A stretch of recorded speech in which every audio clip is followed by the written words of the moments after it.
Assalamualaikum warahmatullahi wabarakatuh. Perkenalkan, kami dari kelompok 13. Di sini kami akan mensimulasikan sistem operasi menggunakan aplikasi OSIM sebagai bagian dari tugas mata kuliah sistem operasi yang dibimbing oleh Ibu Rahayu Wulan, MKOM. Aplikasi OSIM ini dirancang untuk memvisualisasikan proses-proses dalam sistem operasi, seperti manajemen proses, manajemen memori, hingga penjadwalan CPU. Melalui simulasi ini, kami berharap dapat memberikan gambaran yang jelas dan mudah dipahami mengenai bagaimana sistem operasi bekerja di balik layar.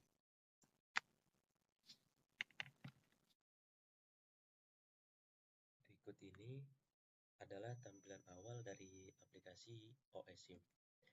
Di sini terdapat 4 image button.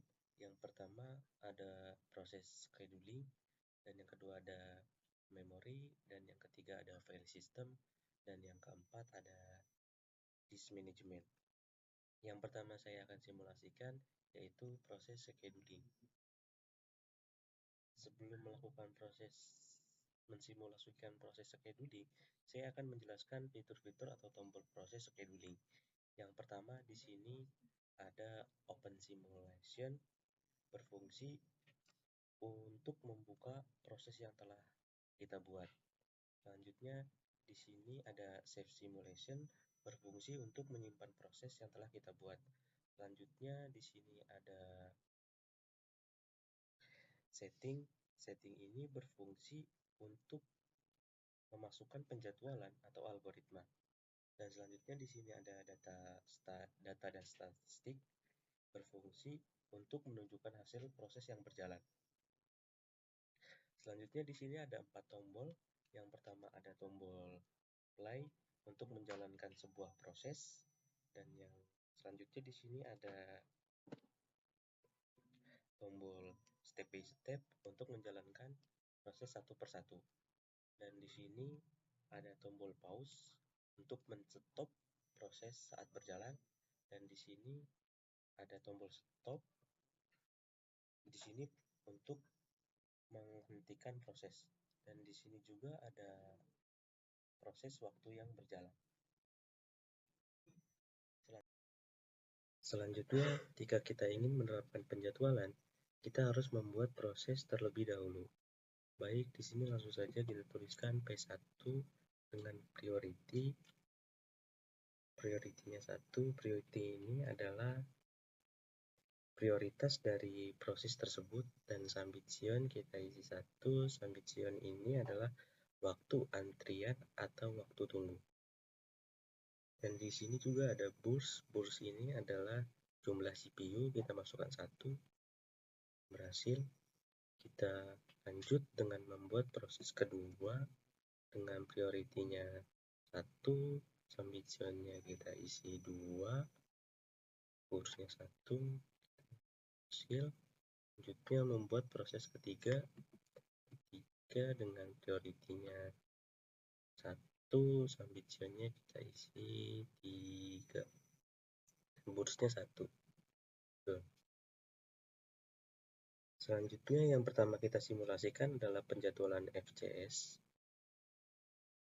Nah, di sini penjadwalan FCS atau algoritma FCS. Penjadwalan FCS ini adalah proses yang akan berjalan sesuai kedatangan waktu atau Sambition. Jadi kita langsung saja jalankan proses FCS ini.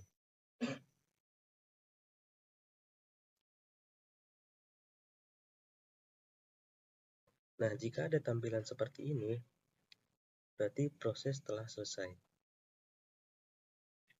Untuk melihat hasil proses, langsung saja kita ngebuka data statistik. Nah, di sini terlihat proses FCSS ini berjalan sesuai waktu kedatangan atau Sambition. P1-nya 1, jadi akan dilayani terlebih dahulu. Begitu pula 2 dan 3. Jadi begitulah penjadwalan FCS ini. Baik, selanjutnya kita menggunakan penjadwalan Shortest Job First atau SJF.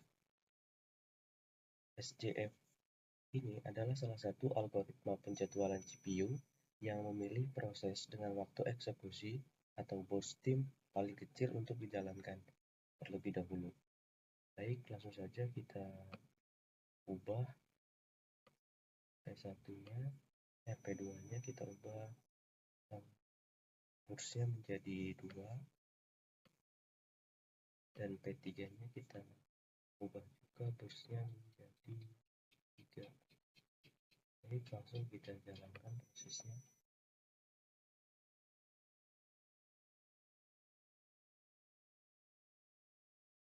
Nah, jika sudah selesai, langsung kita cek.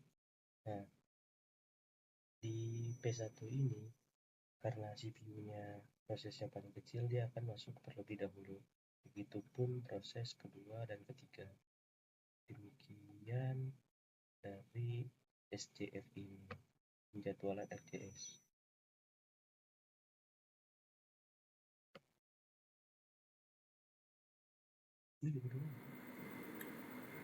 Assalamualaikum warahmatullahi wabarakatuh. Perkenalkan, nama saya Adam Fuad dengan NPM 202024350902.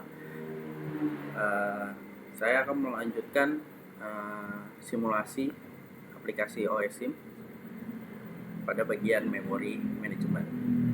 Jadi memory management ini adalah proses pengaturan atau penggunaan memori dalam komputer. Jadi komputer ini kayak ruangan kerja gitu, yang berisi dengan meja-meja yang dapat digunakan oleh proses atau aplikasi gitu. Jadi fungsi utamanya sebenarnya untuk mengalokasikan memori untuk proses yang berjalan. Jadi kita masuk langsung ke memorinya. Di sini ketika udah masuk ke bagian memori, maka akan muncul tampilan seperti ini, tampilan settingnya. Di sini ada general settingnya, di sini ada memory size-nya. Paling rendah adalah 64, paling tinggi itu adalah 256. Jadi kita pakai yang standar aja dulu, yang 64. Lalu di sini ada OS size-nya. Ini ada 1, 2 dan 4. Kita pakai yang 4. Lalu di sini ada memory management. Nah, ini ada fixed size, variable size, pegging, ada segmentation. Nah, ini kita mau coba yang variable size. Lalu di sini ada allocation policy. Nah, allocation policy ini ada first fit, best fit, lalu worst fit. Kita coba yang first fit dulu. Ketika udah kita pilih, lalu kita close saja. Sini kita tambah proses, kita bikin prosesnya. Itu proses 1 dengan size-nya 2, duration-nya itu kita bikin 1. Kita bikin 5 aja lah ya. P2 di sini juga size-nya mungkin di 4 langsung ya. Kita biar bisa lihat perbedaannya. Lalu di sini P3 kita bikin proses mungkin 1. Lalu di sini duration-nya 1 juga samain. Lalu P4 dengan size-nya berarti 3, 5 dulu. 5 ininya kita bikin duration-nya 1. Lalu yang terakhir ada P5 yaitu dengan size-nya 3. Duration-nya 1. Oke. Nah, kalau sudah kayak gini seharusnya sih ngerunningnya sesuai dengan P1, P2, P3 ya gitu. Tapi karena ini kita pakai variable size, lalu juga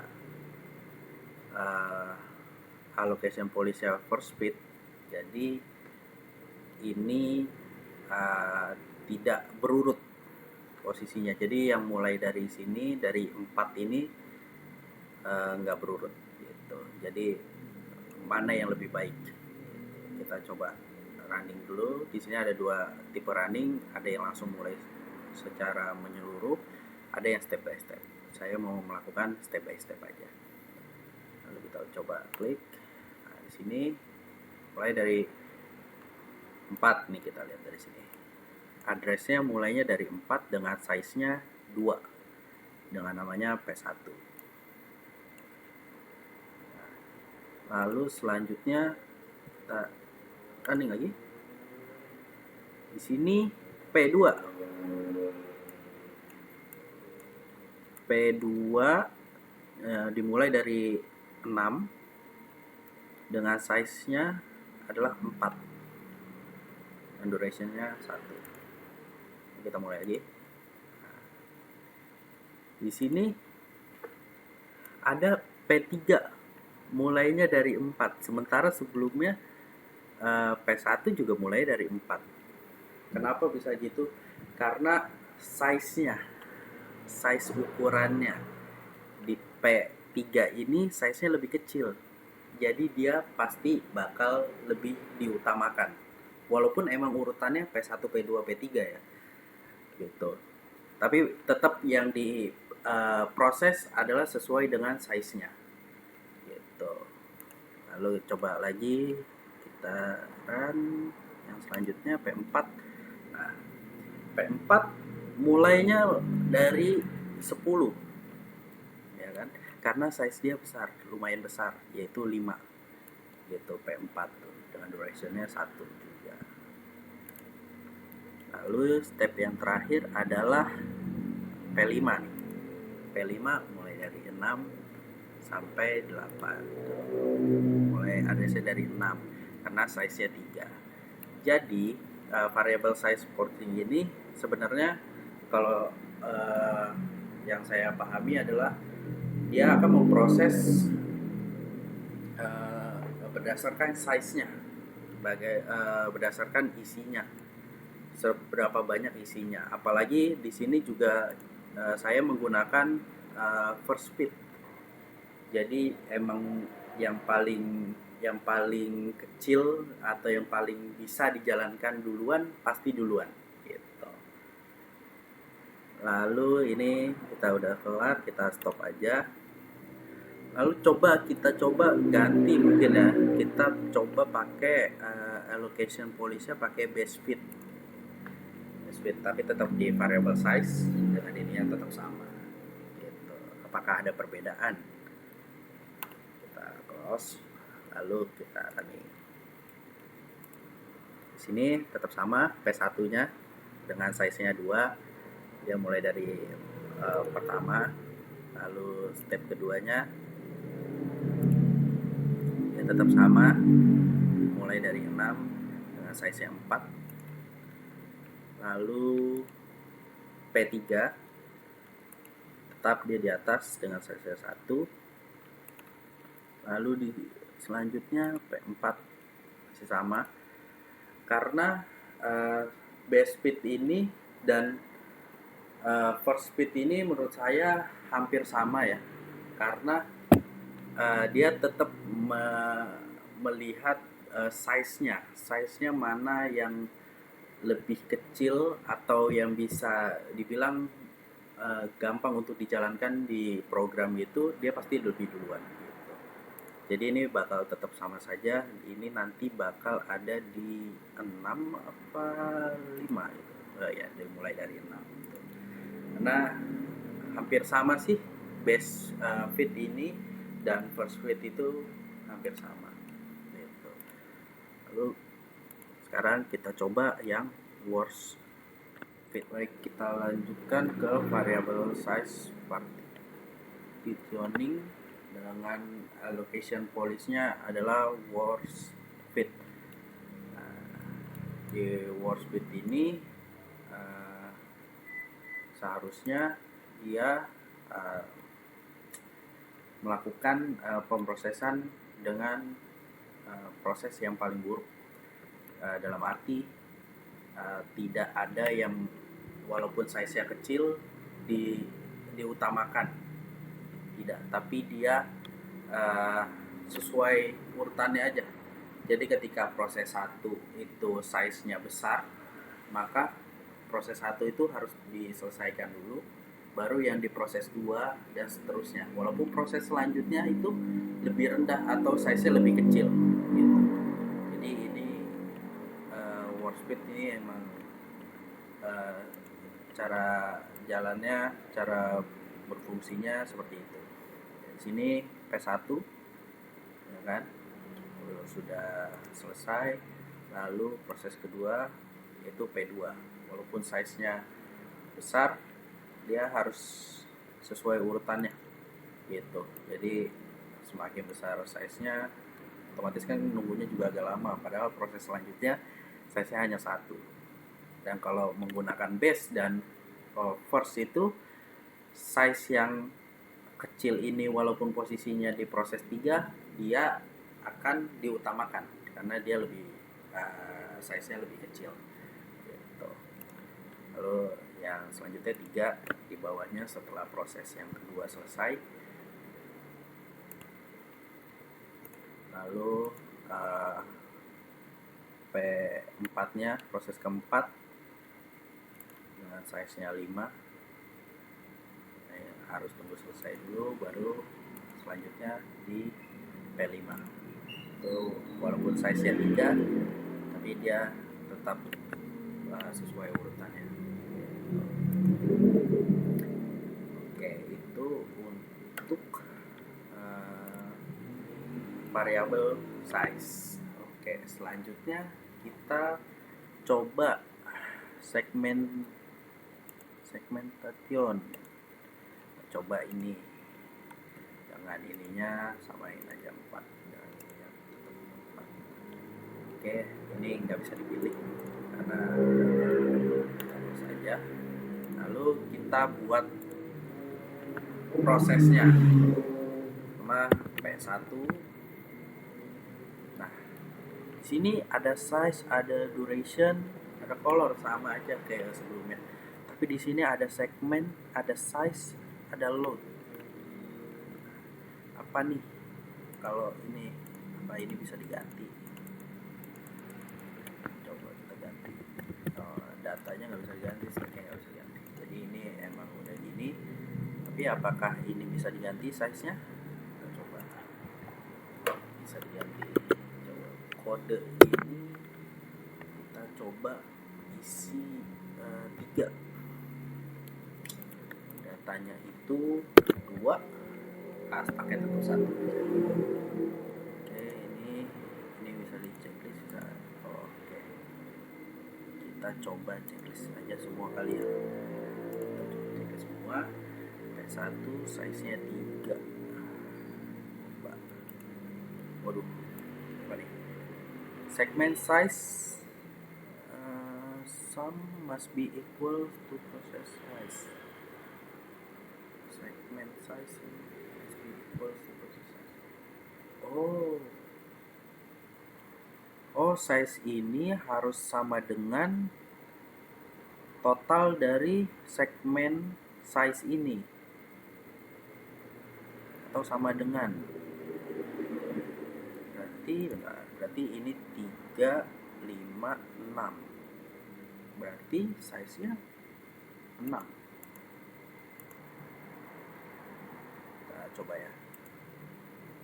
1, 2, 3, 4, 5, 6. Oke, kita coba proses 2 deh. Kita bikin proses 2. Nah, ini kita coba 2. Banyak banget tulis 2, 1, 1. Tapi kalau semisal loadnya ini kita hapus, kita nggak checklist, maka dia 3. Kita coba ya, ganti warnanya biar beda. Coba. Oh, jadi dia berarti 3, 4, 1, 4. Ini P2.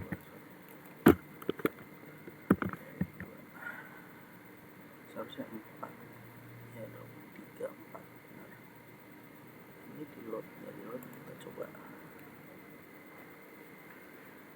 Oh, ada perbedaan ya di checklist dan tidak di checklist. Kita coba running, apakah bisa. Kita runningnya step by step aja. Kayak 1 kita lihat. Oke, P1 ini mulai dari 4 dengan size 3. Oke, tadi segmen code-nya emang sudah kita isi, size-nya 3, datanya 2, tag-nya 1, dengan totalnya 6. Maka hasilnya seperti ini. Lalu kalau yang kedua, kita coba. Oke, lalu hasilnya akan seperti ini. Kita coba lihat. Oh, totalnya 4, tapi yang terproses oleh sistem hanya 3, karena tadi kita ada 1 yang kita unchecklist untuk diproses gitu. Itu berarti datanya tidak terproses ya. Ini ada tandanya. Oh, jadi yang terproses hanya 2. Jadi bisa diatur memorinya, apa yang diproses dan apa yang tidak diproses. Sekian untuk yang memori. Selanjutnya kita akan masuk ke file system. Kita masuk langsung lewat sini, file system, user, yes. Di file system ini tampilannya akan seperti ini, yaitu ada hardware setting, berisikan dengan block size atau unit, ada memory size, ada 1000. Ini kita pakai 4 aja, unitnya satu-satu aja. Lalu di sini ada allocation method, yaitu FAT dan Unix. Nah, pertama kita coba FAT dulu.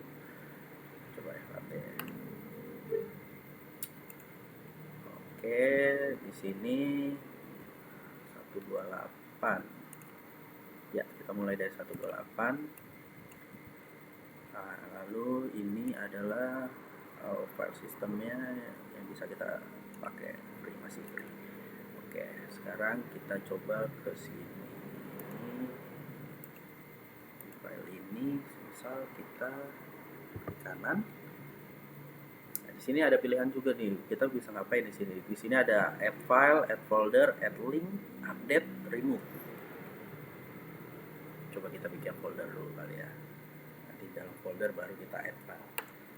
Kita coba bikin folder namanya sistem operasi. Oke, di dalam sistem operasi ini, dia langsung tadi kita kan di awal 128, lalu karena kita udah bikin folder baru, kita di 129. Kita coba di sini, kita buat add file. Di dalam sistem operasi ini adalah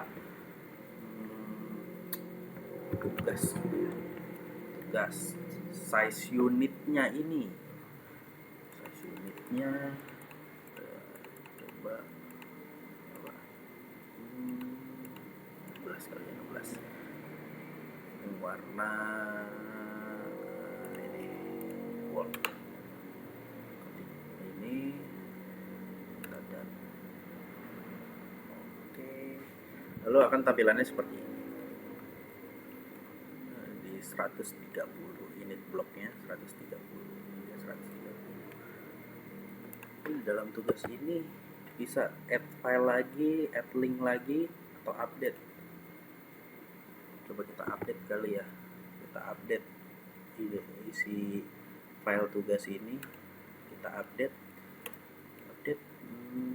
size unitnya mungkin kita tambahin aja jadi 20. maka tampilannya akan seperti itu. Terus selanjutnya kita coba remove file tugas ini, kita coba remove, lalu hasilnya akan hasilnya akan seperti itu. Maka file sistemnya kosong kembali. Ya, file sistemnya akan jadi free kembali, bisa digunakan kembali. Karena di blok 129 sudah dipakai, karena yang awal ini, yang C ini itu di 128. Itu reduce. Kita coba lagi deh. Kita coba add file lagi dengan nama tugas lagi. Tugas. Lalu size-nya kita bikin 16 lagi. Oke, 16. Kita lihat di sini. Jadi dia ngeblok 16 ya, dari 130 sampai 145 dengan state-nya use, digunakan. Masih banyak space kosongnya lagi. Itu untuk file allocation tabel. File allocation tabel ya tampilannya seperti ini. Kita coba yang ini, index allocation triple Unix. Yes. Oke, bedanya apa sih? Kita coba ya. Di sini kita lihat dulu. Data blok 128 seperti awal tadi, tapi bedanya di sini tipenya data. Oke, kita coba lagi. Kita coba di sini add folder lagi ya, kayak sebelumnya. Kita tulis sistem operasi. Oke, masih sama kayak tadi, cuman dia tipenya bukan use kayak tadi. Oke, data block.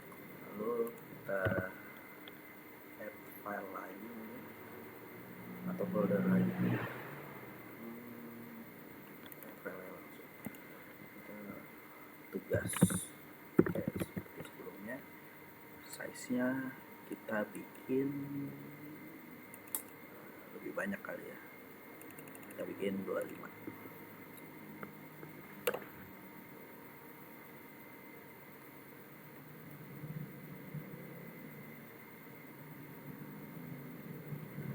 Oke, lalu sini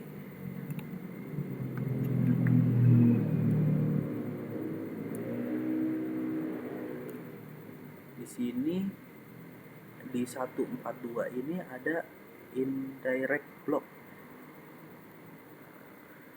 Lalu selanjutnya data block.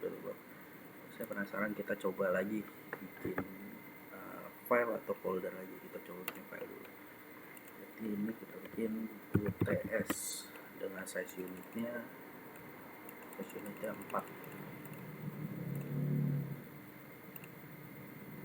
Oke. Berarti kalau misal saya buat ini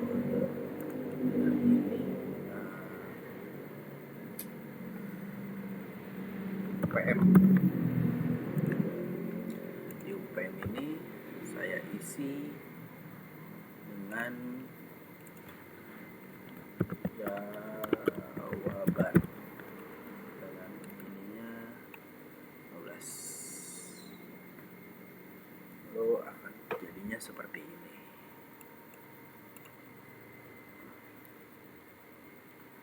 Data block, lalu muncul lagi di 173 indirect block. Sepertinya indirect block ini adalah pembatas.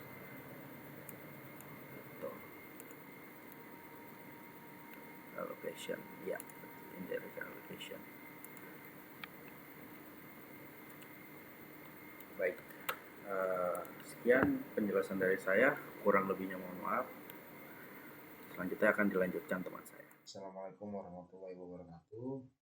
Nama saya Lutfi Fahro Rozi dengan NPM 2020 4350 2249 dari kelas Langsung saja di sini saya akan menunjukkan untuk penggunaan OS simulator atau yang disingkat dengan OSIM. Nah, langsung di sini kita akan masuk ke dalam disk management. Disk management ini ada sebuah penyimpanan data manajemen server untuk OS simulator atau OS sistem operasi. Di dalam disk management ini terdapat beberapa metode. Yang pertama ada first in first out, FIFO, kemudian ada last in first out, LIFO, sort, seek, time first, STV, scan, elevator, circular scan atau C-scan, loop, dan circular loop atau C-loop. Dan di sini kita akan langsung saja mencoba mempraktekkannya. Nah, kita akan menggunakan beberapa metode saja. Yang pertama, langsung saja kita akan menggunakan metode first in first out atau FIFO. Kita pilih di sini first in first out atau FIFO. Nah, metode ini kemudian kita buat requestnya atau permintaan sektor, ada delay. Sektor ini ada sebuah permintaan data yang berada pada dalam disk manajemen ini. Kemudian delay itu mungkin waktu. Nah, langsung saja kita buat sektornya, mungkin misalkan pertama ada 3, sektor 3. Kemudian kita buat lagi sektor 5, kita buat sektor mungkin sektor 5 atau 6, mungkin 6. Kemudian terakhir kita buat request atau permintaan di sektor 5 kali, sektor 5. Nah, di sini kan 3, 6, 5 sektornya. Ketika kita dijalankan, maka dia akan memanggil sektor 3, kemudian sektor 6, dan sektor 5. Oke, kemudian kita stop. Kita stop. Nah, kenapa seperti itu? Karena itu merupakan sebuah metode first in first out atau FIFO. First in first out itu merupakan metode yang mencakup pada konsep istilahnya sebuah permintaan yang masuk atau yang lebih dulu atau yang diterima lebih awal, itu dia yang akan lebih dulu digunakan. Jadi di sini karena kita pertama kali memasukkan data pada sektor 3, kemudian setelah itu kita masukkan lagi permintaan pada sektor 6, pada sektor 5, maka dia akan jalan pada sesuai dengan urutan di awalnya tadi. Jalan tadi seperti tadi sudah disampaikan. Oke. Selanjutnya kita menggunakan metode metode last in first out. Metode ini sama persis, tidak ada berbeda jauhnya dengan metode sebelumnya, karena mungkin hanya kebalikan katanya saja, kebalikan penggunaannya saja. Jika yang pertama metode first in first out, kita lebih dahulu program yang dijalankan itu program yang datanya lebih dahulu masuk, tetapi kalau last in first out itu data yang terakhir masuk yang akan diproses lebih dahulu. Langsung saja kita praktekkan di sini. Misalkan kita pilih data, kita minta request sektornya pada sektor 5, kemudian kita minta sektor requestnya itu pada mungkin 8. Mungkin terakhir kita minta sektor 7 mungkin, atau 6 deh, boleh 6, atau kalau mau tambah satu lagi juga boleh. Sebenarnya request pemerintahan sektor ini bebas sih, kita mau milih berapa sektor pun tidak ada masalah. Yang terpenting adalah penggunaan pada metode tersebut, kita mengetahui apa setiap penggunaan dari metode itu. Jadi misalnya kita tambah satu lagi, misalkan 3 deh. 3. Nah, di sini kita sudah terlihat sektor 5, kemudian sektor 8, sektor 6, dan sektor 3. Maka ketika kita jalankan, dia permintaannya di situ sama. Jadi permintaannya apa? Permintaannya tetap jalan pada kebalikannya saja. Jika yang sebelumnya itu dijalankan pada data yang masuk terlebih dahulu, kalau last in itu data yang terakhir yang diproses lebih dahulu. Kalau yang pertama kan first in first out itu kan data yang pertama, data yang awal, data yang lebih dahulu masuk yang diproses. Kalau last in first out itu data yang terakhir yang diproses. Oke, lanjut kita coba pakai metode satu lagi mungkin ya, karena sebenarnya setiap metode ini kan banyak penggunaannya. Tapi yang paling sering digunakan dalam OS simulator ini atau simulasi sistem operasi itu, metode yang paling sering digunakan itu mungkin metode FIFO, LIFO ataupun STF. Nah, kita selanjutnya menggunakan metode STF, short seek time first. Nah, metode ini fungsinya jadi dia akan memanggil data yang pendek atau data yang lebih dekat dengan head pada disk tersebut. Ini merupakan nah ini yang hitam ini adalah head dari dalam disk tersebut. Jadi data yang terdekat dengan head tersebut, head di dalam disk ini, maka dia yang akan diproses. Oke, kita coba praktekkan ya. Kita pilih, kita minta sektor misalkan 8, kemudian kita pilih sektor, kita buat lagi sektor 7, 9 deh, 10 deh, 10. Kemudian kita minta sektor 4. Kemudian kita minta sektor 7, 6. Nah, kelihatan kan? Jadi di sini ada 8, kemudian 10, kemudian 4 dan 6. Seperti yang tadi sudah saya katakan bahwa metode ini, metode short seek time first ini atau STF ini merupakan metode yang prosesnya itu dijalankan berdasarkan data yang terdekat dengan head ini, dengan head pada disk ini. Maka ketika kita jalankan, ya, yang diproses yang mana dulu? Ya, betul. Yang diproses adalah data yang terdekat dari data ini, yaitu data 10. Karena data 10 ini merupakan data terdekat dari head ini, baru dia akan proses terlebih dahulu nih datanya. Kemudian dari 10, baru habis itu 8 atau 4, setelah itu baru 6. Nah, itu adalah metode short term seek time first atau STF. Jadi itu saja mungkin terkait penjelasan mengenai penggunaan disk management. Karena sebenarnya disk management ini hanya sebuah penyimpanan data pada server, sebuah proses. Nah, bagaimana caranya kita menggunakan disk management? Nah, di situ sudah saya praktekkan. Mungkin ada beberapa metode lain yang belum saya praktekkan, tetapi saya lebih menyarankan jika Anda menggunakan OS simulator ini, ya metode-metode yang umum yang saya gunakan, yaitu yang sudah saya jelaskan tadi. Terima kasih sebelumnya. Assalamualaikum warahmatullahi wabarakatuh.